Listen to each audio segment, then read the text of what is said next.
हाय everyone, जय हिंद। Welcome to all of you. आज हम अपने अध्ययन में एक और अध्याय जोड़ने वाले हैं जिसका नाम है त्रिकोणमिति यानी ट्राइगोनोमेट्री। क्या है?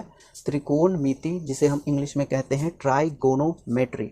ट्राइगोनोमेट्री यानी त्रिकोणमिति क्या है, इसे समझने की कोशिश करेंगे इस वीडियो में। तो सबसे पहले हम इसके शाब्दिक अर्थ को समझ लेते हैं। त्रिकोणमिति को हम इस प्रकार से लिख सकते हैं, त्रिकोणमिति।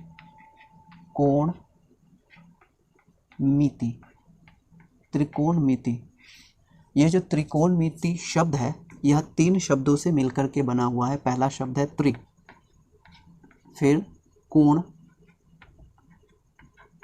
उसके बाद है तीसरा शब्द मिति। यहाँ पर त्रि का मतलब होता है 3, त्रि का मतलब है 3, और दूसरा शब्द है कोण। कोण का मतलब होता है, इस प्रकार से इसे समझ सकते हैं, एक क्षैतिज रेखा पर दूसरी रेखा का झुकाव, उसका क्या कहलाता है? कोण कहलाता है। तो कोण का मतलब होता है एक क्षैतिज रेखा पर दूसरी रेखा का झुकाव। और यहाँ पर तीसरा शब्द है मिति, जिसका मतलब होता है माप। ठीक ना? तो त्रिकोणमिति के अर्थ को हम इस प्रकार से समझ सकते हैं, त्रिभुज, त्रिभुज, त्रिभुज की माप।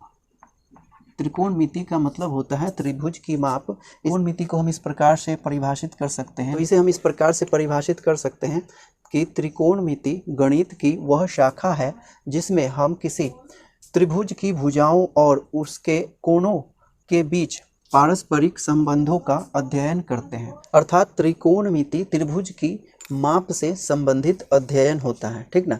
इसीलिए त्रिकोणमिति को समझने के लिए हमें त्रिभुज के बारे में अच्छा ज्ञान होना चाहिए। ठीक ना? आप इतना नोट करें, आगे हम कुछ त्रिभुज पर भी डिस्कशन कर लेते हैं।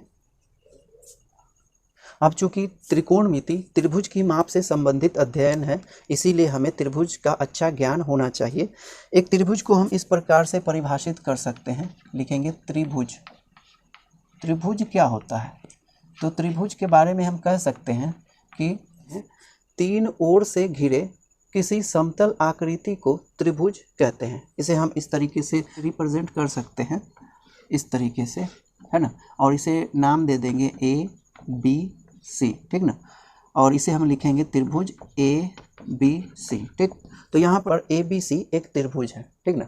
यहाँ पर त्रिभुज से संबंधित हमें निम्नलिखित बातों का ध्यान रखना चाहिए। पहली बात तो ये कि किसी त्रिभुज में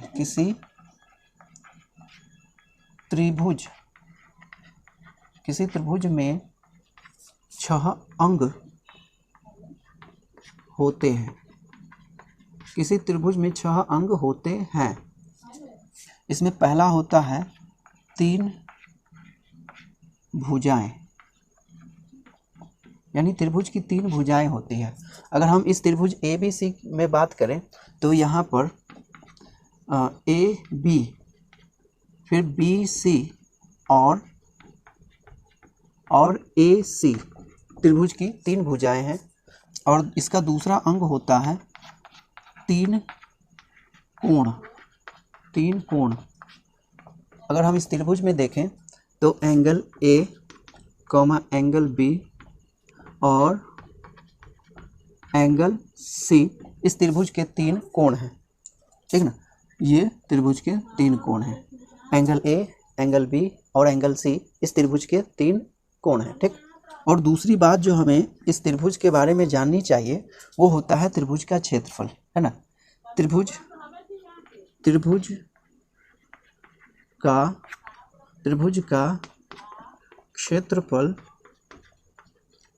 का क्षेत्रफल बराबर होता है 1/2 गुणे आधार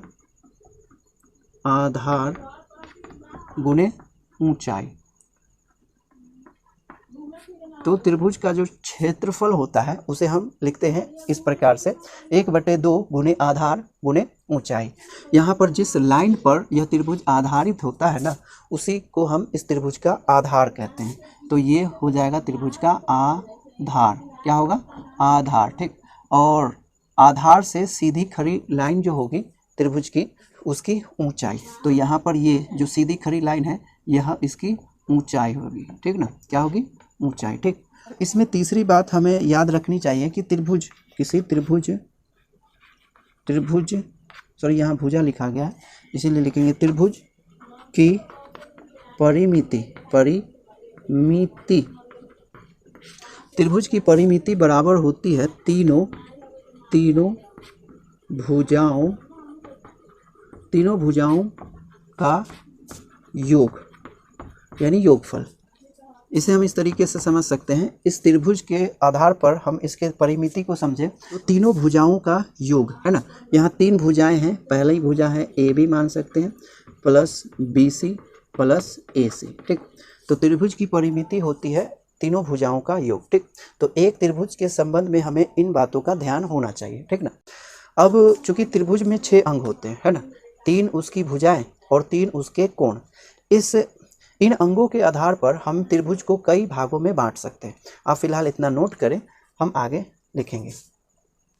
अब क्योंकि किसी त्रिभुज में 6 अंग होते हैं, 3 उसकी भुजाएं और 3 उसके कोण, और इन अंगों के आधार पर त्रिभुज को हम कई भागों में बांट सकते हैं, ठीक ना, यानी वर्गीकरण कर सकते हैं। तो सबसे पहले हम भुजाओं के आधार पर त्रिभुज का वर्गीकरण समझ लेते हैं। तो यहाँ पर लिखेंगे त्रिभुज। तो भुजाओं के आधार पर त्रिभुज 3 प्रकार के होते हैं। कितनी प्रकार के? 3 प्रकार के। सबसे पहला जो त्रिभुज है उसे हम कहते हैं समबाहु त्रिभुज। समबाहु त्रिभुज को हम संक्षेप में इस प्रकार से लिख सकते हैं, एक संकेत है, इसे त्रिभुज को डिनोट करने के लिए लिखा जाता है। तो सबसे पहला है समबाहु त्रिभुज। उसके बाद दूसरा त्रिभुज हो जाता है भुजा के आधार पर समद्वि बाहु त्रिभुज। और तीसरा जो त्रिभुज होता है वो उसे हम कहते हैं विषम बाहु त्रिभुज, ठीक ना। तो भुजाओं के आधार पर त्रिभुज 3 प्रकार के होते हैं, एक समबाहु त्रिभुज, दूसरा समद्विबाहु त्रिभुज और तीसरा विषम बाहु त्रिभुज। समबाहु त्रिभुज ऐसा त्रिभुज होता है जिसकी सभी भुजाएं आपस में बराबर हो, यानी बराबर लंबाई की हो। जैसे कि एक त्रिभुज है इस प्रकार से ए बी सी, ठीक ना। तो यहाँ पर ए बी सी एक त्रिभुज है। यह त्रिभुज समबाहु त्रिभुज जब इसके सभी भुजाएं बराबर लंबाई की हो, यानी इसकी लंबाई और इसकी लंबाई, तीनों की लंबाई आपस में बराबर हो, तो इसे हम समबाहु त्रिभुज कहेंगे, ठीक ना। तो यहाँ एक समबाहु त्रिभुज में सबसे पहली बात जो हमें देखने को मिलती है कि तीनों भुजाएं आपस में बराबर होती है। यानी अगर ये समबाहु त्रिभुज है तो समबाहु त्रिभुज में भुजा ए बी जो कि बराबर होती है भुजा बी सी के, और बी सी भुजा बराबर होती है सी ए के, ठीक ना, सी ए या ए सी आप कह लीजिए। इसमें दूसरी बात हमें यह भी ध्यान में रखनी चाहिए कि अगर तीनों भुजाएं बराबर हैं तो इसके तीनों कोण भी आपस में बराबर होते हैं, ठीक ना। तो समबाहु त्रिभुज में हमें 2 चीज़ देखने को मिलती है। क्या? पहली तो तीनों भुजाएं आपस में बराबर होती हैं, और उसके साथ ही तीनों एंगल भी यानी कोण भी आपस में क्या होंगी? बराबर होंगी। तो यानी एंगल ए और एंगल बी बराबर होंगी एंगल सी, ये तीनों कोण भी आपस में बराबर होगी। तो एक समबाहु त्रिभुज में हमें इन 2 बातों का ध्यान रखना चाहिए कि तीनों भुजाएं आपस में बराबर होगी और तीनों कोण भी आपस में बराबर। अब यहाँ पर दूसरा त्रिभुज है समद्विबाहु त्रिभुज, यानी एक ऐसा त्रिभुज जिसमें कोई भी 2 भुजा आपस में बराबर हो। इसे हम इस प्रकार से रिप्रेजेंट कर सकते हैं। मान लेते हैं एक त्रिभुज है, ठीक ना, ए बी सी, इसे भी हम ए बी सी मान लें, है ना। तो ए बी सी एक त्रिभुज है, ये समबाहु त्रिभुज होगी अगर इसकी कोई भी 2 भुजा आपस में बराबर हो। जैसे कि मान लेते हैं कि ये दोनों भुजाएं आपस में बराबर है, ठीक ना। अगर किसी त्रिभुज में 2 भुजाएं आपस में बराबर हैं तो उस त्रिभुज का नाम होगा समद्विबाहु त्रिभुज, ठीक ना। तो एक समद्विबाहु त्रिभुज में हमें 2 बातों का ध्यान रखना चाहिए। पहली बात तो ये कि 2 भुजाएं आपस में बराबर होंगी, ठीक ना। तो यहाँ पर हमने ए बी और ए सी को बराबर मान लिया, ठीक ना। तो यहाँ पर ए बी बराबर हो जाएगी कितनी? ए सी के, ठीक। ए बी और ए सी आपस में बराबर। और साथ ही हमें दूसरी बात यह भी ध्यान में रखनी चाहिए कि 2 भुजा जो समान भुजाओं जो होती हैं त्रिभुज की, यानी समद्विबाहु त्रिभुज की समान भुजाएं आधार पर समान कोण बनाती हैं, ठीक ना। तो अगर ये दोनों भुजाएं आपस में बराबर होंगी ना तो ये दोनों जो कोण होंगे वो भी आपस में बराबर होंगे, यानी एंगल बी बराबर होगा एंगल सी के, ठीक ना। तो एक समद्विबाहु त्रिभुज में हमें इन दो बातों का ध्यान रखना चाहिए कि दो भुजाएं भी बराबर होंगी, साथ ही दो एंगल यानी कोण भी बराबर होंगे, ठीक। और तीसरा जो त्रिभुज है इसे हम कहते हैं विषम बाहु त्रिभुज। विषम का मतलब भिन्न और बाहु का मतलब भुजा। तो एक विषम बाहु त्रिभुज ऐसा त्रिभुज होता है जिसमें सभी भुजाएं भिन्न भिन्न लंबाई की होती है, यानी कोई भी भुजाएं आपस में बराबर नहीं होती है, कोई भी एंगल भी आपस में बराबर नहीं होते। ऐसे त्रिभुज को हम विषम बाहु त्रिभुज कहते हैं, ठीक ना। इसे हम इस प्रकार से रिप्रेजेंट कर सकते हैं, मान लेते हैं कि एक भुजा ये है ए बी सी, ठीक ना। तो ये ए है, ये बी है और ये सी है। तो आपको देखने से भी प्रतीत होता होगा कि यहाँ पर ये तीनों भुजाएं आपस में एक दूसरे के कभी बराबर नहीं होंगे, ठीक ना। इसमें इस बात का ध्यान रखें, ठीक ना। पहली बात तो ये कि कोई भी भुजाएं आपस में बराबर नहीं होंगी, यानी ए बी न होगी बराबर बी सी के, है ना, और बी सी न होंगे बराबर ए सी के, या सी एक लिख सकते हैं, ठीक। तो पहली बात तो हमें ये ध्यान में रखना चाहिए कि विषम बाहु त्रिभुज में तीनों भुजाएं अलग अलग लंबाई की होगी, ठीक। दूसरी बात जो हमें इस त्रिभुज के बारे में ध्यान रखनी चाहिए कि क्योंकि इसकी तीनों भुजाएं अलग अलग लंबाई की होती है, ठीक ना, इसीलिए इसके कोण जो होंगे आपस में वो भी अलग अलग होंगे, ठीक ना।